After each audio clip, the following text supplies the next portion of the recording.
Aceh, daerah yang sering disebut sebagai Serambi Mekah ini punya sejarah yang gak pernah jauh dari perlawanan. Mulai dari perang melawan Belanda yang berlangsung lebih dari 30 tahun, sampai konflik dengan pemerintah Indonesia setelah kemerdekaan. Dari keinginan mendirikan negara Islam lewat DITII, hingga lahirnya gerakan Aceh Merdeka atau GAM yang ingin memisahkan diri dari Indonesia. Tapi sebenarnya, kenapa sih Aceh berkali-kali melawan? Apa yang membuat daerah ini punya sejarah panjang penuh konflik dan perlawanan? Di video kali ini, kita bakal membahas perjalanan panjang Aceh. Dari Perang Aceh, pemberontakan DITII, munculnya GAM, sampai akhirnya tercapai perdamaian lewat perjanjian Helsinki tahun 2005.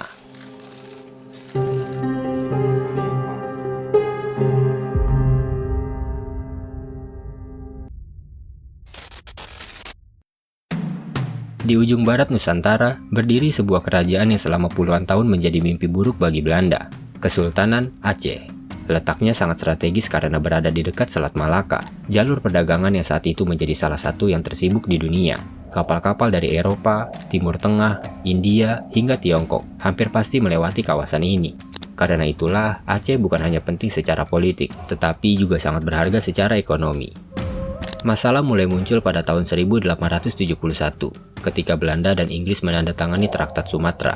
Bagi Belanda, perjanjian ini adalah kabar baik, namun bagi Aceh justru sebaliknya. Melalui perjanjian itu, Inggris tidak lagi memberikan perlindungan terhadap Aceh dan membiarkan Belanda memperluas kekuasaannya di Sumatera. Singkatnya, jalan menuju Aceh kini terbuka lebar bagi Belanda. 2 tahun kemudian, tepatnya tahun 1873, Belanda resmi menyatakan perang terhadap Aceh. Salah satu alasan yang mereka gunakan adalah hubungan diplomatik Aceh dengan negara-negara lain, seperti Amerika Serikat dan Kesultanan Ottoman. Belanda menganggap hubungan tersebut dapat mengganggu ambisi mereka untuk menguasai seluruh Sumatera. Dengan penuh percaya diri, Belanda mengirim ribuan tentara di bawah pimpinan Johan Herman Rudolf Kohler. Saat itu mereka yakin perang akan selesai dalam waktu singkat. Namun kenyataannya jauh dari harapan. Pasukan Aceh memberikan perlawanan yang sangat kuat sejak hari-hari pertama. Salah satu pertempuran terpenting terjadi di sekitar Masjid Raya Baitur Rahman. Pada tanggal 14 April 1873, Kohler terkena tembakan pasukan Aceh dan tewas di tempat. Sejak saat itu mereka mulai sadar bahwa Aceh bukan lawan yang bisa ditaklukkan dengan mudah. Belanda tentu tidak tinggal diam. Setelah kegagalan ekspedisi pertama, mereka segera menyiapkan pasukan yang lebih besar dengan persenjataan yang lebih lengkap. Pada awal tahun 1874, Belanda berhasil merebut Kutaraja yang sekarang dikenal sebagai Banda Aceh. Mereka bahkan mengumumkan bahwa Kesultanan Aceh telah berakhir, tapi masalahnya, rakyat Aceh tidak merasa perang sudah selesai. Meski ibu kota jatuh ke tangan Belanda, perlawanan terus berlanjut di berbagai daerah. Perang yang awalnya berupa pertempuran terbuka, berubah menjadi perang gerilya. Pasukan Aceh menyerang secara tiba-tiba, menghancurkan pos-pos Belanda, lalu menghilang ke pedalaman. Strategi ini membuat Belanda frustasi, karena mereka kesulitan menghadapi lawan yang jauh lebih mengenal medan tempur. Tahun demi tahun berlalu, dan biaya perang terus membengkak. Korban dari kedua pihak semakin banyak. Apa yang awalnya dianggap sebagai operasi militer singkat, berubah menjadi salah satu perang kolonial paling mahal dalam sejarah Belanda. Di tengah perang yang berkepanjangan itu, muncul seorang ulama berpengaruh, bernama Tengku Cikditiro Muhammad Saman. Ia menyerukan perang melawan Belanda sebagai perang Sabil. Seruan itu mendapat sambutan besar dari masyarakat Aceh. Ribuan orang bergabung dalam perlawanan karena mereka merasa sedang mempertahankan tanah air, agama, dan kehormatan mereka sekaligus. Pada saat yang sama muncul pula sosok yang kelak menjadi legenda, yaitu Teku Umar. Pada tahun 1891, ia membuat keputusan yang mengejutkan banyak orang dengan bekerja sama dengan Belanda. Sebagian rakyat Aceh bahkan menganggapnya sebagai pengkhianat. Namun, ternyata semua itu hanyalah bagian dari rencana yang lebih besar. Selama beberapa tahun, Teku Umar memperoleh senjata, amunisi, uang, dan perlengkapan dari Belanda. Setelah merasa waktunya tepat, ia kembali ke pihak Aceh sambil membawa ratusan pasukan dan persenjataan yang sebelumnya diberikan oleh Belanda. Tindakan ini membuat pemerintah kolonial marah besar. Mereka menyebutnya sebagai pengkhianatan Teku Umar. Namun bagi rakyat Aceh, itu justru dianggap sebagai salah satu strategi paling cerdas selama perang berlangsung. Semakin lama perang berlangsung, Belanda mulai menyadari bahwa kekuatan militer saja tidak cukup untuk mengalahkan Aceh. Karena itu mereka mengirim seorang orientalis bernama Christian Snoek Hurgronje untuk mempelajari masyarakat Aceh secara lebih mendalam. Dari hasil penelitiannya, Snook menyimpulkan bahwa kekuatan utama perlawanan Aceh berada di tangan para ulama. Ia kemudian menyarankan Belanda untuk memisahkan pengaruh ulama dan bangsawan, serta menghancurkan pusat-pusat perlawanan secara bertahap. Ternyata strategi itu mulai menunjukkan hasil. Belanda perlahan berhasil mempersempit ruang gerak para pejuang Aceh. Lalu pada tahun 1899, Teku Umar gugur dalam sebuah pertempuran, namun kematiannya tidak menghentikan perjuangan rakyat Aceh. Perlawanan kemudian dilanjutkan oleh istrinya, Cut Nyak Dien. Jika Teku Umar dikenal karena kecerdasannya, maka Cut Nyak Dien dikenal karena keteguhannya. Dalam kondisi yang semakin sulit, dengan jumlah pasukan yang terus berkurang dan kesehatan yang semakin menurun, ia tetap menolak menyerah. Bahkan ketika penglihatannya mulai terganggu, semangat perlawanannya tidak pernah hilang. Pada akhirnya, keberadaan Cut Nyak Dien diketahui Belanda setelah dibocorkan oleh orang terdekat yang tidak tega melihat kondisinya yang semakin memburuk. Ia ditangkap dan diasingkan ke Sumedang. Di sanalah ia menghabiskan sisa hidupnya hingga meninggal dunia pada tahun 1908. Secara resmi Perang Aceh dianggap berakhir pada tahun 1904. Namun setelah lebih dari 30 tahun bertempur, perang ini meninggalkan jejak yang sangat dalam. Belanda memang berhasil menguasai Aceh secara militer, tetapi mereka tidak pernah benar-benar berhasil mematahkan semangat perlawanan masyarakatnya. Dan semangat itulah yang nantinya kembali muncul dalam berbagai konflik antara Aceh dan pemerintah Indonesia setelah kemerdekaan.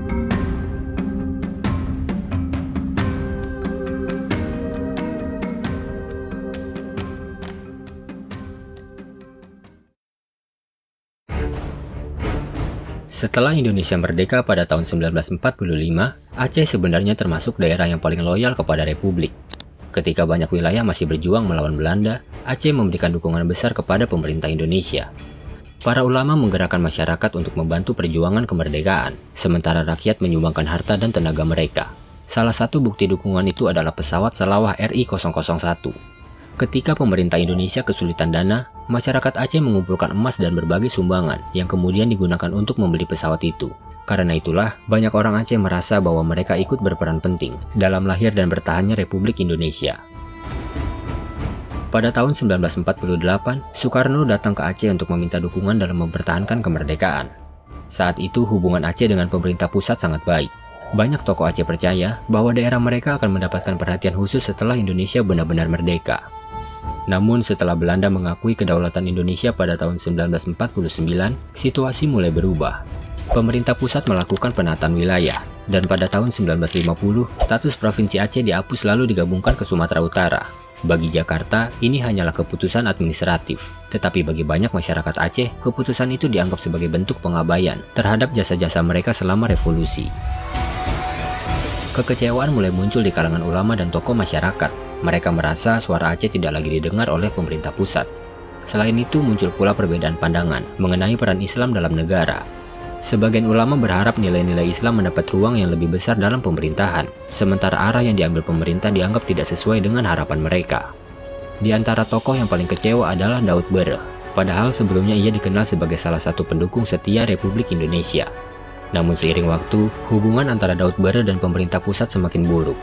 Pada saat yang sama, di Jawa Barat muncul gerakan Darul Islam yang dipimpin oleh Sekar Maji Marijan Kartosuwiryo. Gerakan ini memiliki tujuan mendirikan negara Islam di Indonesia. Gagasan itu menarik perhatian Daud Bereh yang juga merasa kecewa terhadap kebijakan pemerintah pusat. Puncaknya terjadi pada tanggal 20 September 1953. Pada hari itu Daud Bereh secara resmi menyatakan bahwa Aceh bergabung dengan Darul Islam atau DITII. Menurutnya, pemerintah pusat telah mengabaikan aspirasi masyarakat Aceh dan menjauh dari cita-cita yang diperjuangkan saat revolusi kemerdekaan. Keputusan ini mengejutkan banyak pihak. Tokoh yang dulu dikenal sebagai pejuang republik, kini justru memimpin perlawanan terhadap pemerintah Indonesia. Jakarta pun langsung menganggap langkah itu sebagai pemberontakan dan mulai mengirim pasukan keamanan ke Aceh. Namun masalahnya tidak sesederhana itu. Daud Bereh masih memiliki pengaruh yang sangat besar di tengah masyarakat. Banyak warga yang tetap menghormatinya karena jasanya selama perjuangan kemerdekaan. Akibatnya, konflik yang awalnya berupa perbedaan pandangan politik berubah menjadi konflik bersenjata. Aceh kembali memasuki masa yang penuh ketidakpastian. Perang gerilya yang terjadi di berbagai daerah, terutama di wilayah pedalaman. Pasukan pemerintah memang mampu menguasai kota-kota besar, tetapi mereka kesulitan menghadapi kelompok DITII yang mengenal medan jauh lebih baik. Pada pertengahan tahun 1950-an, DITII mencapai puncak kekuatannya. Di beberapa wilayah, pengaruh pemerintah pusat sangat terbatas. Kelompok ini bahkan mampu membangun jaringan pendukung dan menjalankan pemerintahan sederhana di daerah yang mereka kuasai. Di sisi lain, pemerintah Indonesia juga sedang menghadapi berbagai pemberontakan di daerah lain. Karena itu penyelesaian konflik Aceh tidak berjalan dengan mudah. Operasi militer terus dilakukan, tetapi hasilnya tidak selalu sesuai dengan harapan. Setiap kali pasukan pemerintah melakukan pengejaran, kelompok gerilya seringkali berhasil berpindah ke wilayah lain. Seperti biasa, masyarakat sipil menjadi pihak yang paling merasakan dampaknya. Aktivitas ekonomi terganggu, pendidikan tidak berjalan normal, dan banyak keluarga hidup dalam ketakutan. Semakin lama konflik berlangsung, semakin banyak pula masyarakat yang mulai lelah dengan perang yang seolah tidak memiliki akhir. Menjelang akhir 1950-an, pemerintah mulai menyadari bahwa masalah Aceh tidak bisa diselesaikan hanya dengan operasi militer. Ada persoalan yang lebih besar, yaitu soal identitas daerah, agama, dan hubungan Aceh dengan pemerintah pusat. Karena itu Jakarta mulai mencoba pendekatan politik selain pendekatan keamanan. Langkah paling penting terjadi pada tahun 1959, ketika pemerintah memberikan status daerah istimewa kepada Aceh. Melalui status ini, Aceh memperoleh kewenangan yang lebih besar dalam bidang agama, adat istiadat, dan pendidikan. Bagi banyak masyarakat Aceh, keputusan ini dianggap sebagai pengakuan terhadap kekhususan daerah mereka. Perlahan-lahan, dukungan terhadap DITI mulai berkurang. Banyak tokoh masyarakat mengajak warga untuk meninggalkan jalur perang dan kembali menjalani kehidupan dengan normal. Di saat yang sama, tekanan terhadap kelompok DITI juga semakin besar. Memasuki awal tahun 1960-an, semakin banyak pihak yang menyadari bahwa konflik ini tidak akan menghasilkan kemenangan mutlak bagi siapapun. Komunikasi antara pemerintah dan tokoh-tokoh Aceh mulai terbuka, sementara peluang perdamaian semakin besar. Akhirnya, pada tahun 1962, Daud Bereh menerima penyelesaian damai dengan pemerintah Indonesia dan menghentikan perlawanannya. Dengan berakhirnya konflik itu, berakhir pula salah satu pemberontakan terbesar yang pernah terjadi di Indonesia setelah kemerdekaan. Meskipun perang telah selesai, luka yang ditinggalkan tidak langsung hilang. Banyak daerah membutuhkan waktu bertahun-tahun untuk pulih. Namun yang lebih penting, berbagai kekecewaan yang menjadi penyebab konflik ternyata belum sepenuhnya selesai. Dan beberapa tahun kemudian, kekecewaan itu akan melahirkan gerakan baru yang jauh lebih besar. Namanya adalah Gerakan Aceh Merdeka, atau yang lebih dikenal sebagai GAM.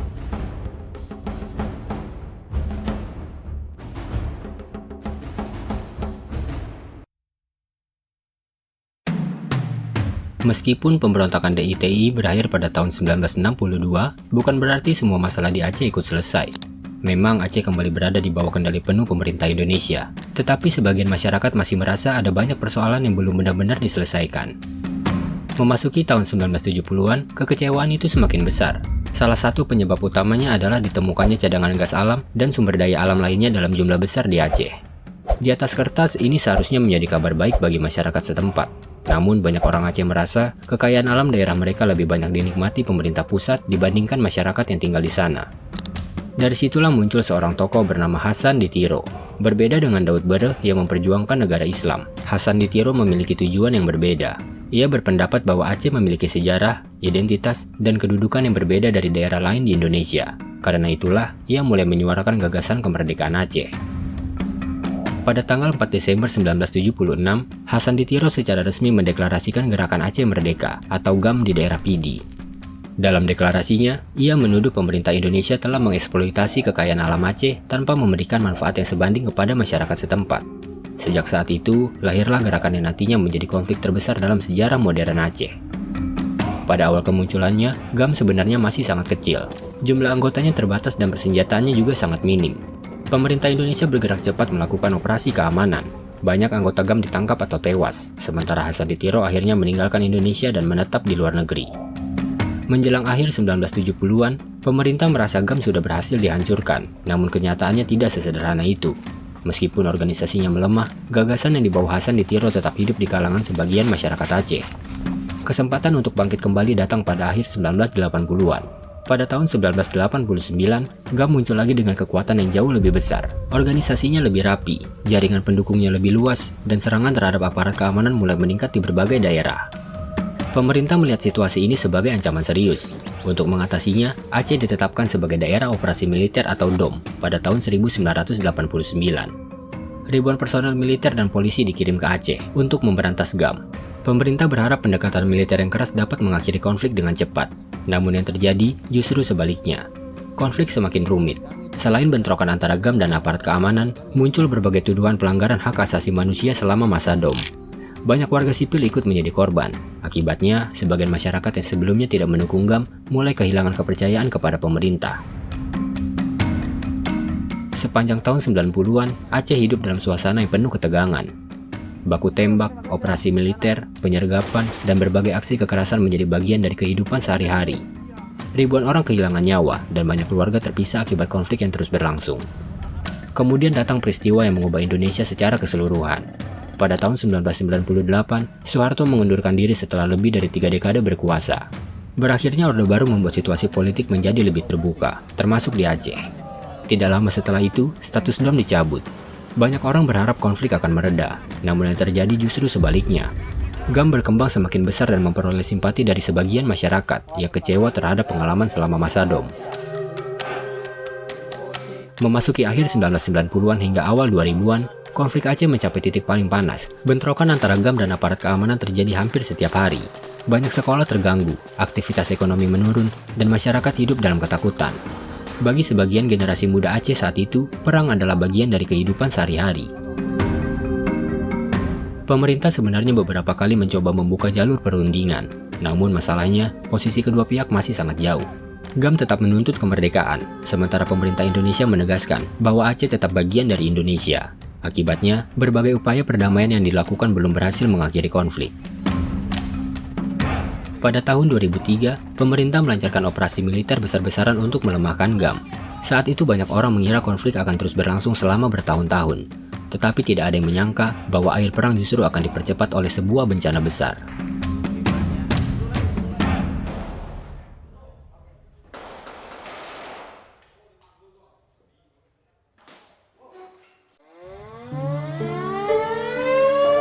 Pada pagi hari tanggal 26 Desember 2004, gempa bumi dahsyat mengguncang dasar Samudra Hindia.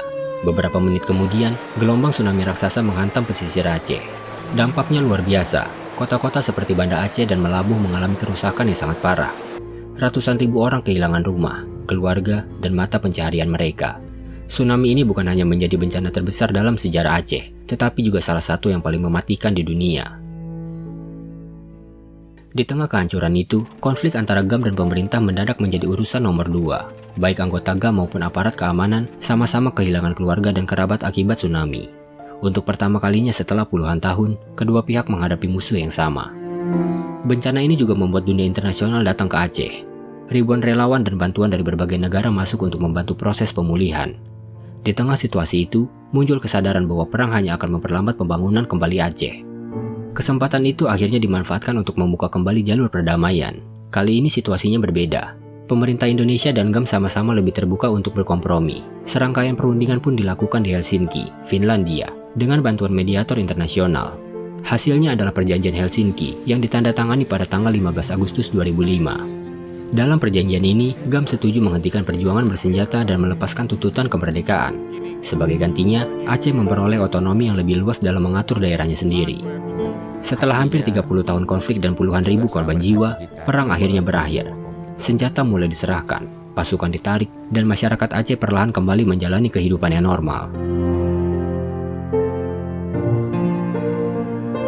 Perjalanan GAM menjadi salah satu bab paling penting dalam sejarah modern Indonesia. Berawal dari ketidakpuasan terhadap pemerintahan pusat, berkembang menjadi konflik bersenjata selama puluhan tahun, lalu berakhir di meja perundingan. Dan jika melihat keseluruhan sejarahnya, mulai dari Perang Aceh, DITII, hingga GAM, ada satu benang merah yang selalu muncul. Bukan sekedar soal perang atau pemberontakan, tetapi tentang identitas, keadilan, dan hubungan Aceh dengan kekuasaan yang mengaturnya. Untungnya, setelah melewati begitu banyak konflik dan pengorbanan, Aceh akhirnya menemukan sesuatu yang selama puluhan tahun sulit didapatkan, perdamaian. Jika kamu merasa kisah ini penting untuk terus diingat, bantu kami menyebarkannya. Suaramu adalah bagian dari kisah itu sendiri.